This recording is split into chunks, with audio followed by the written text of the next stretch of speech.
What's going on, class? Dr. Nee here. We're about to get into chapter 5. Hope y'all are doing well. Hope everything up to this point has been making sense to you. Hope the practice problems, the assignments, if all can help consolidate the information in your head.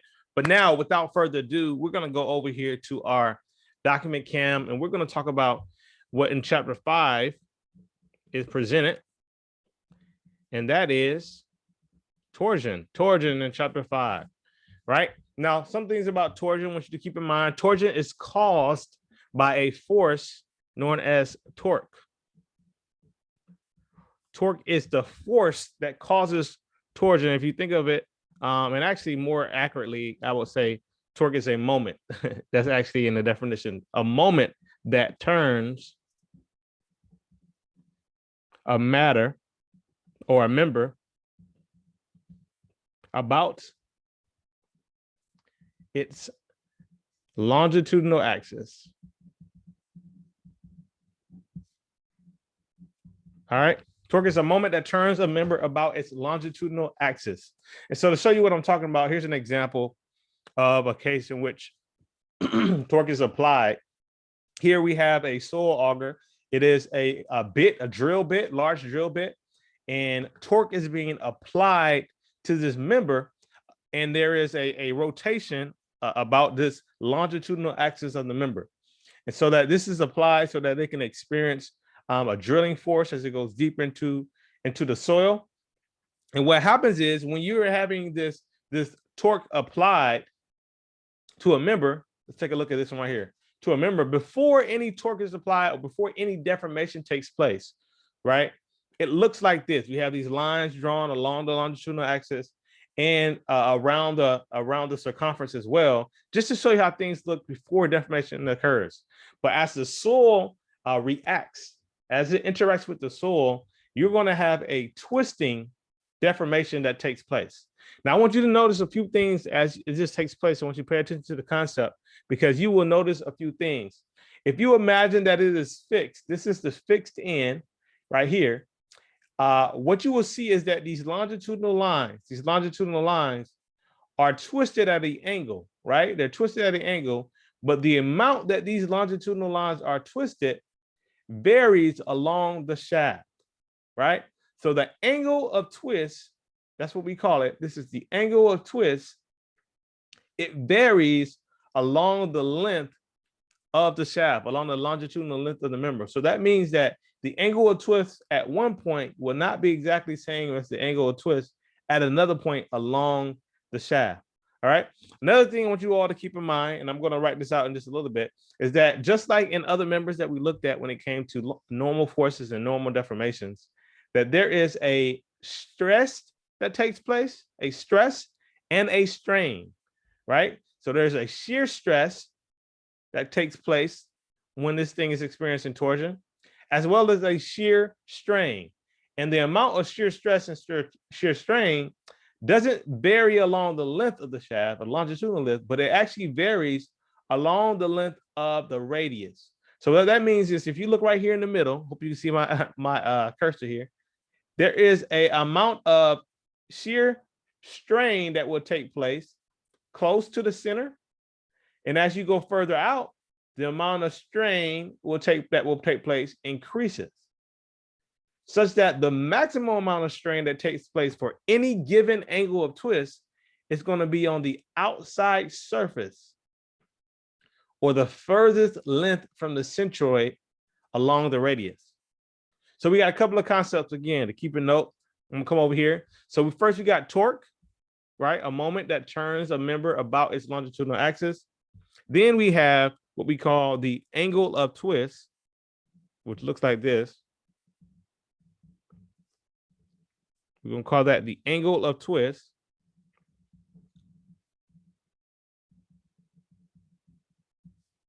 And the angle of twist varies along the shaft, right, or the member. That's the angle of twist. And then what we have is our shear strain. That's our symbol for our shear strain. And the shear strain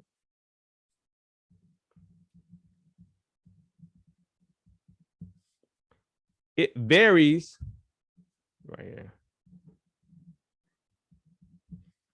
Varies along the radius.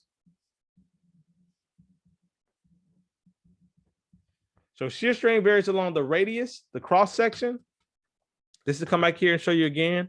I'm gonna write something right here in a second, but I want you to see this. Shear stress varies along the radius, and the angle of twist varies along the shaft. Here's another image for you, right? So the angle of twist right here changes depending on what point you are along the length of the shaft. See, closer to the fixed end, this angle isn't twisted that much. However, furthest away from it, you have a larger angle of twist. And then this image right here shows you a good example of how the shear strain, which is along the cross section, varies as you get further and further away from the centroid. So the most amount of strain is here. That's shear strain. Shear strain max takes place at the very outside face. So here's how we would write it in terms of an equation. Here's how we write it in terms of an equation. Shear strain equals rho, which is the point along the axis, right? What point along the axis, or along the radius, I'm sorry, what point along the radius over the maximum radius. So C is the maximum distance from the centroid to the outside surface, and then rho is some point along that radius. So that ratio times the maximum shear stress, which makes sense, right? Whatever percentage or whatever ratio it is, the distance is over the total distance times the maximum, it's going to give you what the shear strain is at that particular point. All right, makes sense? And so likewise, if we were to write shear stress,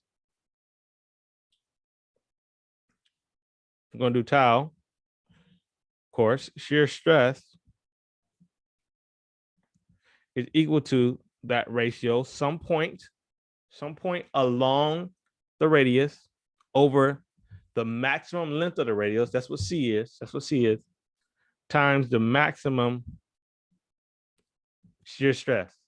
And so this also varies along the radius.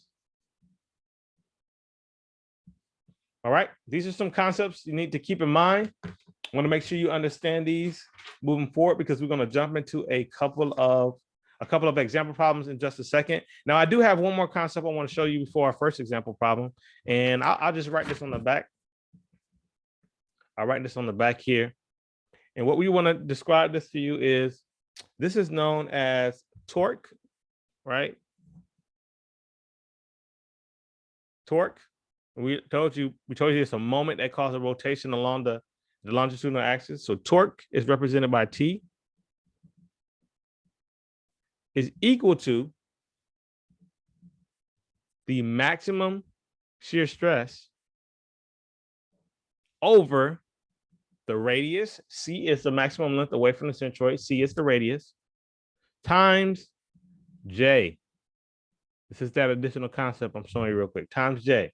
All right, these are important equations that you can go ahead and write down, put a square around. But this particular term here, J, is called the polar moment of inertia. That's what J is called, the polar moment of inertia. And now J is a geometric value. It's a geometric value, and it varies depending on the cross section of the member. So imagining torque typically applies to a circular rod, a circular member in this case. There are two primary J equations that I want you all to keep in mind, right? There is one for a solid shaft. This is the cross sections, right? We're going to say cross sections. One is a solid shaft, and one is a hollow shaft. We touched on this a little bit in our last lectures when we were talking about axial deformation. But when we're talking about torsion, there are going to be two different ways to calculate J for these respective cross sections. For a solid cross section, J is equal to pi C4. C is the radius,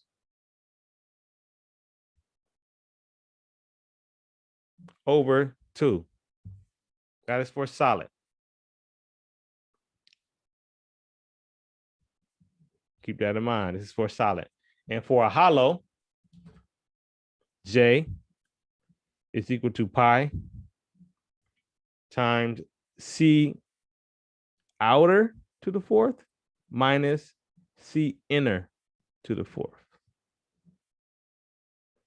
over 2. So C outer is from the centroid all the way to the outside face. That's C outer. And then C, the centroid to the inside face, is C inner. Right? These are radii. These are radii. All right. So let's get things going right here on some example problems so we can see some of these things in action.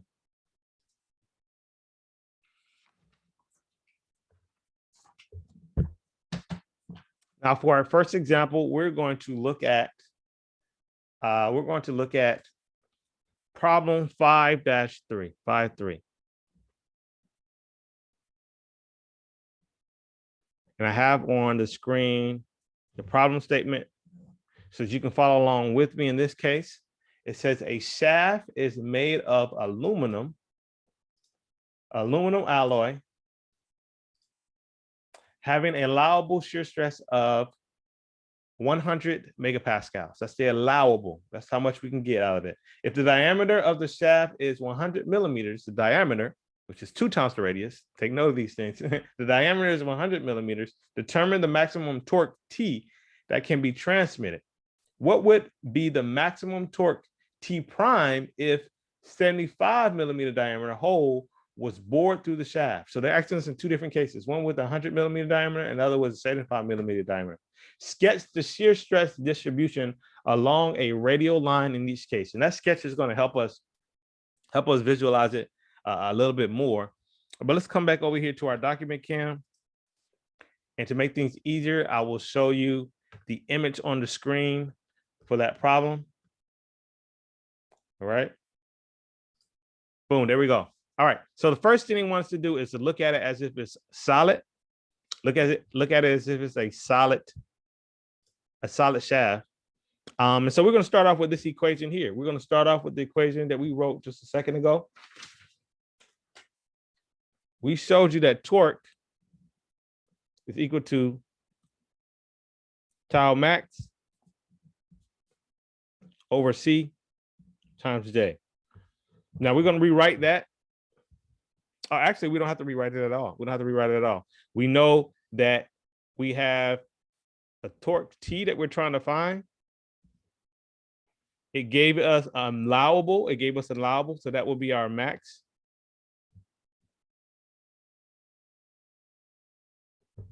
We can find our radius by just taking our D divided by 2. And then we can find our J, our polar moment of inertia, by using the equations, right? Using the equations, which in this case would be for solid, would be pi C4 over 2. So we pretty much have everything we need. We can just calculate this straightforward. So let me go ahead and start these out. So T is what we're solving for. It's equal to 100 MPa. Since it's megapascals, we're going to keep everything in basic units. So we'll say 100 times 10 to the 6th over, for the solid case, C, the diameter for a solid case is 100 millimeters. If we were to keep it again in basic units, that would be 0.1 meters. But we need D divided by 2. So we're going to write that as point. And did I write that right? We write that as here we go, 0.05, right? That's half of 100 millimeters written in meters. Lastly, we need to calculate our polar moment of inertia. So it is pi times C Well, we already wrote C here, so we can say 0.05 to the 4 divided by 2. Now let's do the math of that. Let's do the math of that. We should be able to get it straightforward. So 100 times 10 to the 6 divided by 0.05 times pi times 0.05 to the 4th.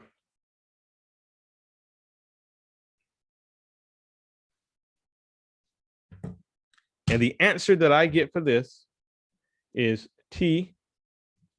Come back down. T equals 19,634.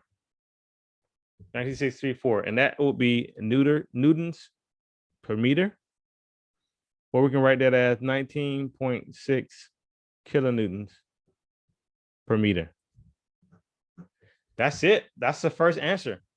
Right? Now, keep in mind that this is how we wrote the equation. Sometimes the equation can be rearranged if we were trying to solve for tau max. If we weren't given that, we will rearrange the equation and isolate that.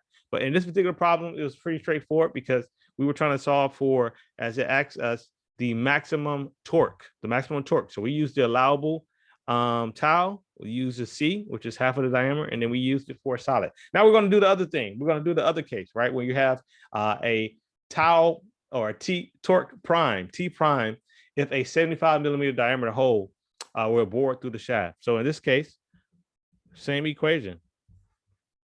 T prime. I can go ahead and write this out. I'm going to go ahead and write this out. So we know we're going to still use our allowable tau times 10 to the 6. Now, J in this case is going to be a little different because it's hollow. It's hollow. Remember what the equation for J is? For J when it's hollow? C outer to the 4th minus C inner to the 4th. All that's over 2, right? So it's not as straightforward, but just as simple to calculate nonetheless. So outer to the 4th. First, let me do here. What is C? C, the maximum radius is still going to be 0.05 meters. Let's not get that confused. That's still going to be the same thing. But we need pi times outer 0.05 to the 4th minus inner. What is the inner C? Well, we know that the total was 100. The total diameter is 100. The radius is 0.05. So in other cases, if the radius of the inner is total is 75, that will tell us that it is. Let me see if I can write this in another case. I'll write it off the side. All right. So here we know that the total was this 0.0 was 100 divided by 2, so 50. Change that to meters, so 0.05. So in this case, we have 0.75 as the total, because that's the inner diameter. Divide that by 2 and raise that to the 4th. Simple as that. I was trying to find a better place to write it, but I just write it like that, right in the middle of the equation. Then we're going to divide that by 2. And that will help us get the answer we're looking for. That'll give us the answer we're looking for. So let me go ahead and calculate that really quick. So 100, follow along in your calculator. I highly recommend.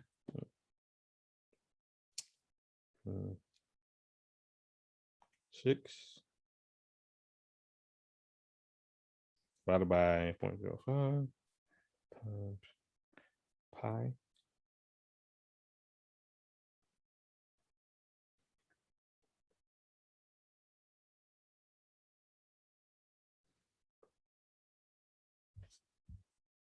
What you should have, if your calculator agrees with mine, is 13,422 newtons per meter. Newtons per meter, that's what you should have. Or in other words, you can write it as 13.4 kilonewtons per meter. That is our answer for the hollow case. So that's our answer. Right here is our answer is 19.6 kilonewtons meter is our case for the solid case. And then 13.4 kilonewtons meter is our case for the hollow case.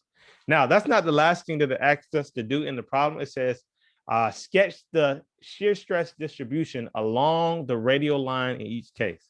So this is what I'm going to show you the difference of how it looks. Again, it's intuitive once you see it. But just so you can be able to connect the words or the terminology in the problem statement. So in the solid case, let's draw the cross sections again. All right, so cross sections. In the solid case, to be able to stress the distribution, we're going to designate the centroid right there in the middle. We're going to look at the radius going from the centroid to the outer surface. And it's simply telling us that, hey, there's going to be a linear increase, as I showed you at the beginning of this lecture, linear increase if you get further and further away from the centroid. And so the maximum shear stress is what we've already been using in the problem, 100 MPa. Right? The maximum happens to be allowable because that's what we're using in the problem, so 100 MPa. So that's very simple to sketch. In the hollow case, we're going to sketch it. Draw the cross section again. We draw the inner diameter here. That's how it looks. Centroid is still there in the middle, but the stress doesn't start until you reach a solid surface here, linearly increasing until you get to the outer surface. So instead, your stress distribution is going to look like this, and then begin to increase and look like that. All right, so here it is. Boom. The maximum is still the same. Tau max equals 100 MPa. All right, but the question is, how do we get here? Well, how do we get the value that's right there? We'll call that tau inner. All right, remember this is solid. This is hollow. Well, the way we do that is by using the same equation that we did very early in the lecture. We said the shear stress is equal to the distance along the radius over the total radius distance times tau max. And it varies along the radius, as I showed you before. So we're simply going to say tau inner is equal to the distance along. What is this distance? All right, we know the total radius is 0.05 meters. Well, the inner radius is 0.75 or 0.075 divided by 2. So the value, if you did that math, is 375, right? Remember that is 75 millimeters or 0.075 meters divided by 2. That's what that is. Times tau max times 100 MPa. Do that math really quick. 0.0375 divided by 0.05. That is equal to 75 MPa. 75 MPa. And that's how it would look if you were to, as the problem asks us to do, sketch the shear stress distribution along the radial line. So here, when it's solid, it just continues linearly. Typically, here when it's hollow, it doesn't start. It's still a linear increase, but it doesn't begin until you reach solid here with the inner diameter, and then it linear increases. All right. So I hope that makes sense to you all for this particular problem. All right, let's look at another example problem. Let's look at another one. This particular one is going to be problem 5-5. Yeah, we're going to look at problem 5-5. Let me see if I can pull it up for you here on the screen share. Boom, here we go. 5-5. It says to us, the copper pipe, see here, we got our image here. The copper pipe has an outer diameter of 2.5 inches and an inner diameter of 2.30 inches. If it is tightly secured to a wall, meaning it's fixed right here to a wall, the three torques applied to it determine the shear stress developed at points A, here's A, and B. These points are along the pipe's outer surface. If it's a line along the pulp's outer surface, that's just a little clue that it says it wants the maximum value there. All right. Sketch the shear stress on the volume elements located at A and B. A and B. All right. So I want you all to notice a few things when it comes to doing this particular problem. What we're going to do is something very similar to what we did last chapter, and that is we're going to cut. We're going to be cutting this in order to find it along the way. Let me get you another image up here on the side. You can see it. There we go. I think that works. Problem 5.5. Now, we're going to look at this particular image and we're going to cut because it asks us to find it at point A and point B. So let me draw this for you, right? Imagine that we cut at point A and it looks like this. We're going to find a way to represent these torques, these rotational forces, right? Or moments, these rotational moments as a two-dimensional, right? As a two-dimensional indication here on our free body diagram. So what we'll do, we'll use the right-hand rule. So if you imagine like one hand going over, your right hand going in the direction where your fingers going in the direction of the arrow, whatever direction your thumb is pointed in, that's the way I want you to draw it. And I may be flipped here on the screen, but we're going to say here, if we were showing our fingers going that way and we use the right-hand rule, our thumb will be pointed that way. So we'll draw this particular one as going this way, boom, boom, and we'll show that as the 600 pounds force, as it says in the diameter, 600 pounds force.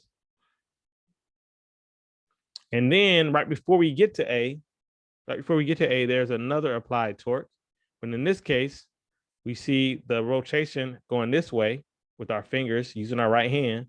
So the thumb is going that way, right? It's going to the right. So we're going to draw this like that. And that one is 350 pounds force.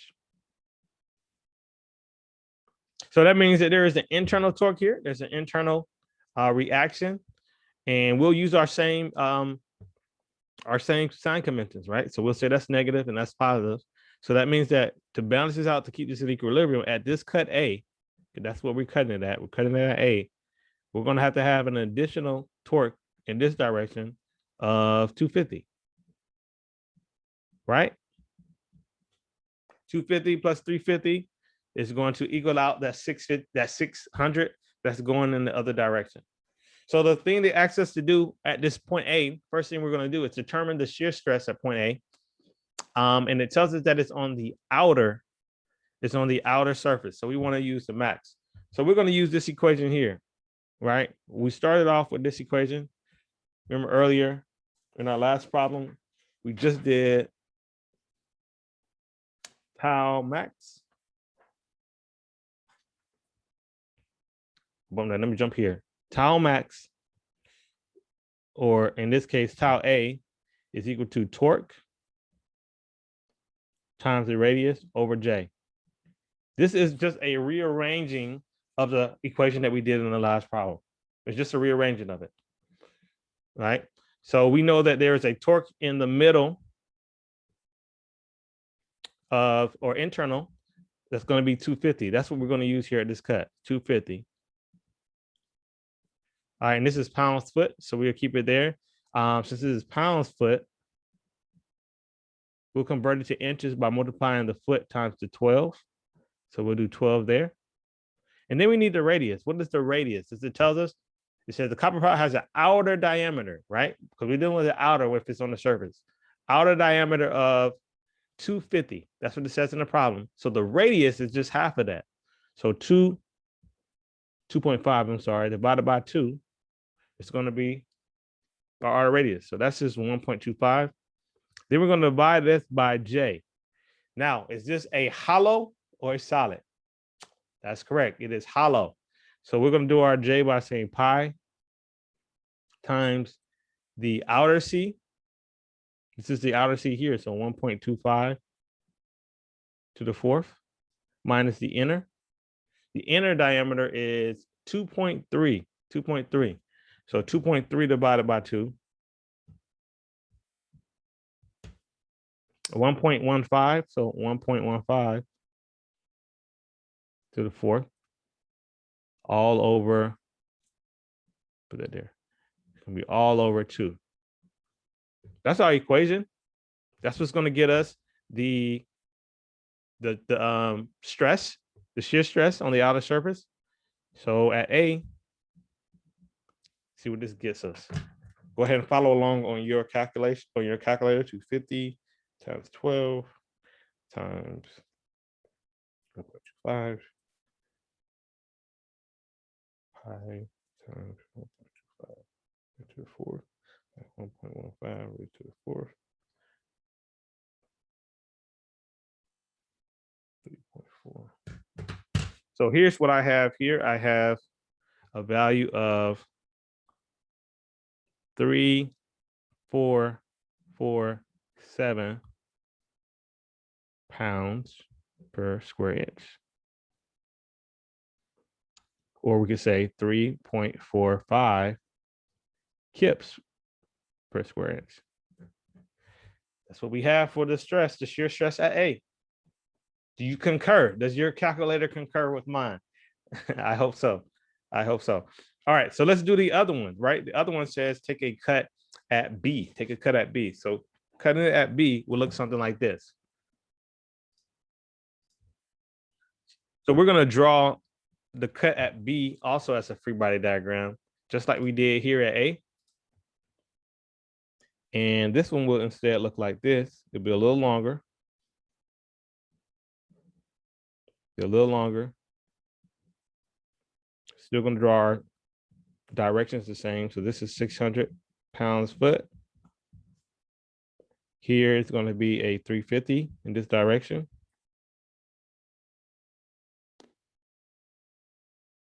What else we got on here? After the cut of B, this is B here. We have another applied 450. And if we look at it, it's rotating this way. So our thumb is also going to the right, just like the same direction of the 350. So show that there. And that's going to be a 450 pounds per foot. So now by inspection, we know that we got 600 in this direction. Then we have a total of, is that 800 going in this direction. So to make it an equilibrium, we're going to have to draw 200 going to the left. Now, obviously, these are things you all can do with an equation mathematically, right? Because at the end of the day, it has to be an equilibrium. And so that's how we know what's happening internally at this place by looking at the direction. But 200 will add to this 600, which will give 800 in one direction to counteract this 350 plus 450, which is 800 in the other direction. Now, in this case, we're going to do exactly the same thing we just did here. Exactly. Because it tells us, remember, it's asking us to find the shear stress at points A and B that lie on the pipe's outer surface. So in other words, it wants to know the maximum value. So writing this one out,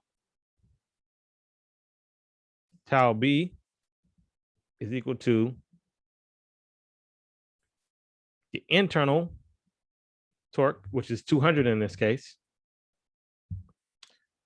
200 pounds per foot. So we got to convert that foot to inches to keep it in our basic units. So that's why we're going to put 12 there. And then I'll go ahead and just write this as a 1.25 because C is just half of the diameter, so 1.25. Down here, we're going to write, which is J, the solid J or the hollow J? Trick question. It's definitely going to be the hollow J because the cross section has not changed. Here at B, it is still hollow. So pi 1.25 to the fourth minus 1.15 to the fourth, all over 2. Go ahead and do the math of that real quick. See if you get what I get. Not much change. As a matter of fact, all I did was go in and change that 250 from the last calculation to a 200. And here I have 2007.58 pounds, or in other words, 2.76 KSI. That was a pretty simple example problem. I hope you all were able to follow along very easily. It's really just a matter of picking up the cues for why we're using the maximum and we're not using the inner diameter or anything like that, because it said that they're located on the surface. The surface is the maximum. Therefore, we just calculate this problem or these equations without a problem. Moving right along, let us do another problem, another example problem. We're just gonna keep the example problems rolling, if that's all right with y'all. If you like it, I love it. 5-12. 5-12 is what we're gonna look at right here. I'm gonna pull up the image in the problem statement right here on the screen next to me so you all can see it. Here's what it says. It says the shaft has an outer diameter. All right, so outer diameter always means it's hollow, of 100 millimeters and an inner diameter of 80 millimeters. Now, when we calculate these, of course, we're going to put these in meters just to keep things simple for us. 100 millimeters is outer, 80 millimeters is inner. If it is subject to 3 torques, we see 3 torques, one at E, one at D, one at C. Determine the absolute maximum shear stress in the shaft. There are smooth bearings at A and B that do not resist. Now, a couple of things you need to interpret, right? The absolute maximum just means at what point along the shaft will it be experiencing its absolute maximum shear stress? So it's only looking for one value. Of course, we're going to have to calculate it for more than one point, but we're going to have to ultimately take the maximum. And then it says that the smooth bearings at A and B do not resist torque. So you see these little supports here at A and B. It's just trying to tell you, hey, do not assume that there's going to be any additional torque that's going to be applied to A and B. They're saying that they're smooth. So we can write this just as a long shaft like we did last time. So let me change my view. And here's what we need to do. Here's what we need to do. Very similar to the last one, is make cuts in between the forces. So we're going to make a cut at A and we're going to make a cut at B. That's what we're going to do. And so it will look something like this. First of all, the cut at A. Right? The cut at A, you got 10. On this side, we got an application of a 10 kilonewton meter. And then at A, since there is not another external torque applied, we can just know that internally there's going to be a counteracting 10 kilonewton meters here. Equilibrium, equilibrium. Then if we draw another free body diagram with the cut at B, all right,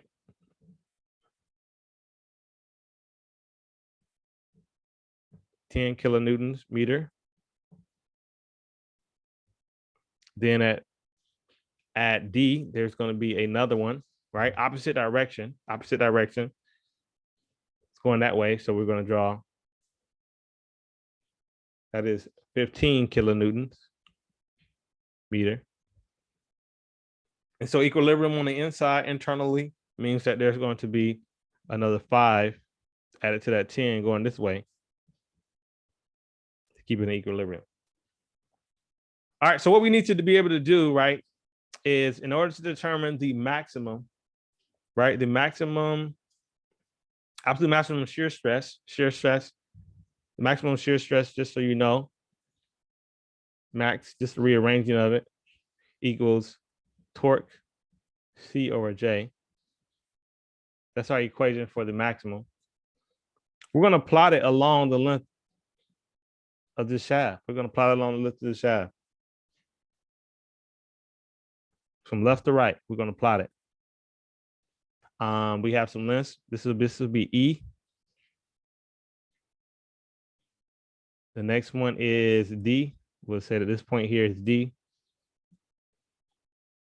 And then this last point over here is C. All right, so what is the shear stress between E and D? E and D, well, we're going to use this equation right here. So tau max between E and D.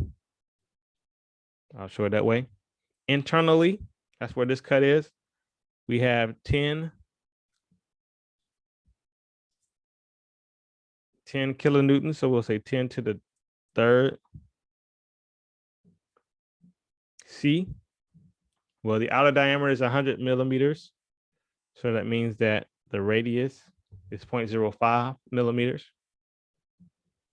J is hollow. So pi times outer diameter 0.05 to the fourth minus the inner diameter, which is the inner diameter, or minus the inner radius, but the inner diameter is 80 millimeters. So half of that is going to be 0.04 to the fourth divided by 2.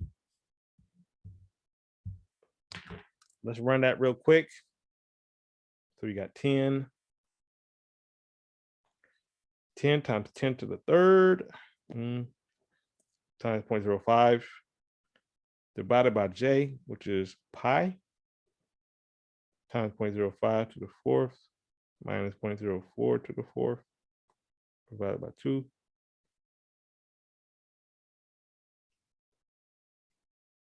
The value you should get for that is 86. Yep, I just do this 86.3 times 10 to the 6 pascals, or 86.3 megapascals.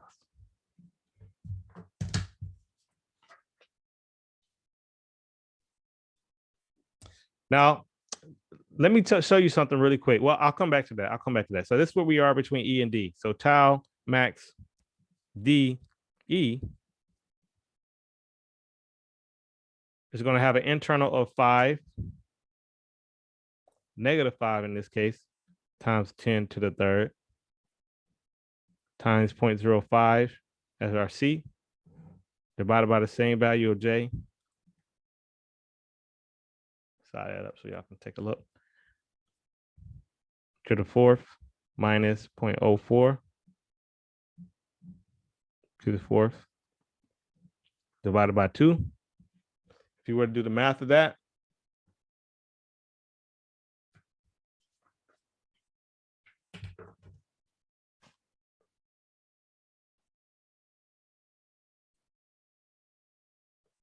five.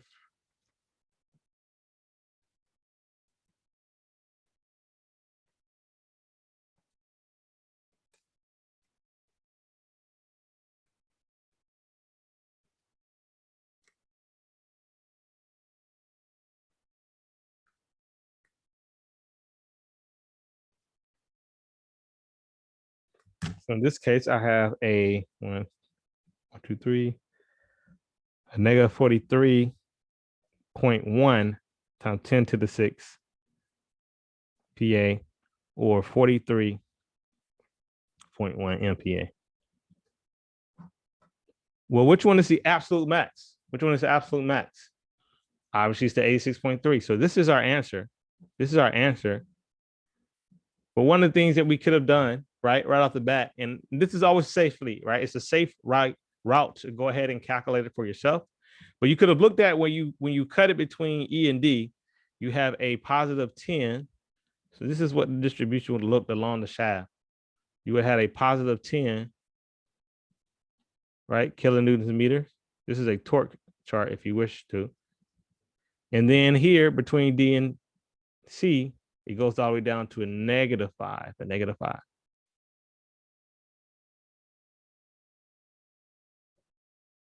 And so, the absolute max is going to be the greatest magnitude. So you're going to use the same equation. Now that you see that we were using, there is no change in the cross section. It's hollow all the way through. There's no change in the radius. The maximum radius is always 0.05 meters. So the only thing that was changing in this case, right? The only thing that was changing in this case is the torque. You went from 10 to a -5. So knowing that had the greater magnitude, you could have looked at this by inspection and automatically got your answer that way. But as I said before, the foolproof, the safe, reliable way of going about it is just go ahead and doing the equations for both of them. And this is what gave us an absolute maximum. Absolute maximum shear stress. Make sense? Hope so. All right, let's do one more example problem. We're going to look at problem 5-15. I'll pull it over so you can read the problem statement with me in just a second. 5-15 is what we're about to look at now. Change my view here, and we'll read it together. It says, if the gears are subjected to, all right, it's talking about this diagram here, torques shown, 300, 100, 200, determine the maximum shear stress. There's the word maximum again. Always lets us know that we're dealing with the maximum radius, right? The furthest distance away from the centroid. In the segments AB, so between these two gears, and BC of this A36 steel shaft. The shaft has a diameter of 40 millimeters. What do we spy here? Wow, it just says a diameter of 40 millimeters. So in this case, we're not dealing with a hollow. So finding J, the polar moment of inertia, should be straightforward and easy for all of us. All right, so let's come over here. I'm going to switch up this so you can see the image in full. Come over to my document cam, and 515 is where we're going to start. It asks us to find it between A, B, right? This is pretty much the same thing we did in the last problem, and between B, C. So first, let's go ahead and draw this free body diagram with the cut between A, B. Using the right-hand rule, we see that this first one is going that way. Our finger's going in the direction of the torque. So our thumb tells us to write our arrow to the left. And that is 300 millimeters. I'm sorry, not 300 millimeters, 300 Newton meters, as it says in the image. And therefore, to be in equilibrium, the internal here will also be 300 Newton meters. Let me go ahead and draw the other one. While we're at it, get all my diagrams out the way. Boom. To do the cut between B and C. The cut between B and C, 300 here. Newton meters. Then there's another applied 100 going in the opposite direction. Thumb tells us that it's going to the left, to the right. 100. And then internally, we know that there's also another 200 that has to be going this direction in order to keep it in equilibrium. There we are. There we are. It tells us it asks us again between A and B. This is the cut between A and B. And this is the cut between B and C. All right, let's just go ahead and calculate this right away. It tells us that the diameter, go and look at it really quick. The diameter, the total diameter for this is 40 millimeters. So C is just going to be 40 millimeters divided by 2, 20 millimeters, or in other words, 0.02 meters. And then the equation that we're going to rock with, it's the same equation we've been doing. Tau max is equal to T C over J. In this case, T is 300. Also, C is 0.02. And J, because it is solid, is just a straightforward pi times C to the 4th over 2. What does that tell us? This is T max for AB. Go ahead and run it in your calculators, and I will do the same. 300 times 0.02 divided by pi times 0.02 raised to the 4th divided by 2. Big number, big number. Let's go ahead and narrow it down. 23.9. And that would be pascals if I wrote it all the way out, but I shortened it to say that this is megapascals. That's at AB. What about in this next case, BC? This is part of the quickest example problem, especially since we've already done this a number of times. Here we got 200 in the middle, right? 200 times 0.02 divided by pi times 0.02 to the 4th divided by 2. If you still have it in your calculator, you just go and change that first number. You'll be good to go. 200. And I have 15.9 MPa.